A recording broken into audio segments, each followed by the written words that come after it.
if you look at the map, Galilee is up there by the Jordan, and it's close to the Gentiles, right? It's close to the Gentile region, right? And when Christ came, he didn't come for the Jewish nation. God's agenda was he was going to save humanity, nations. So the Gentiles were included.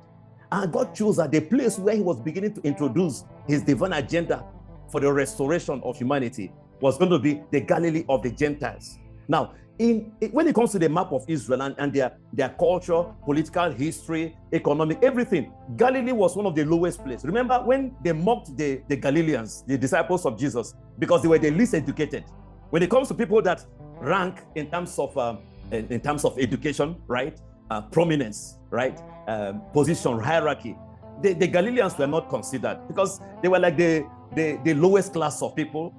They were not interested in branding themselves, right? They were not interested in becoming popular.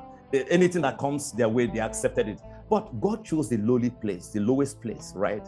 And he said the Galilee of the Gentiles. The Gentiles was mentioned because that region of Israel was predominantly Gentiles. So they call it Galilee of the Gentiles. Like we have given those people to the Gentiles. So we don't expect much from the Gentiles. And then mention Nazareth there, right?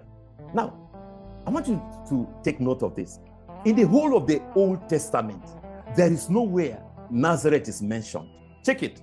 However, there is a place where after he was born in Bethlehem and the parents began to settle in their hometown called Nazareth, the Bible said to fulfill the prophecy that he would be called a Nazarene. Now, that Nazarene, remember the story of Samson, where the instruction was given to the mother of Samson that you're going to give birth to a special child and it requires separation, right? You're going to cut off from certain lifestyle. You're not going to mingle about certain food, certain drink, right? So the guy was going to be called a Nazarene, bro, by his lifestyle.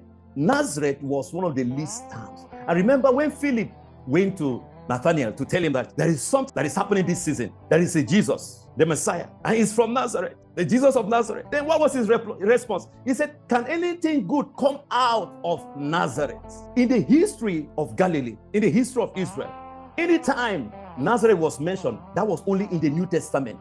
There was nothing to be expected. And I'm here to announce to you that you might be a Nazarene. You might be tagged a Nazarene because people are saying there is nothing to be expected from you. You have been written off. You have sold your vision. You have said so many things about what God has said about you and where you're heading to.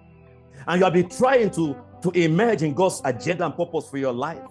And then you're looking as if nothing is happening. I am telling you tonight that you're a Nazarene. You're a Nazarite. You might be not known. You might be coming from that place that there is nowhere in the map of the world. Remember, it was Jesus that placed Nazareth on the map of the world. It was Jesus that placed Galilee of the Gentiles in the map of the world. And I'm here to tell somebody, God is intentionally moving into your life. There is a significant there's a clandestine agenda of God to begin to reposition you. You are the one that will bring yourself, your family, your lineage on a strategic map. You're the one that God is going to use to bring your lineage, everyone connected, related, associated with you. They will be happy because you are the one that God is using in your family, in your generation, in your time, in your season.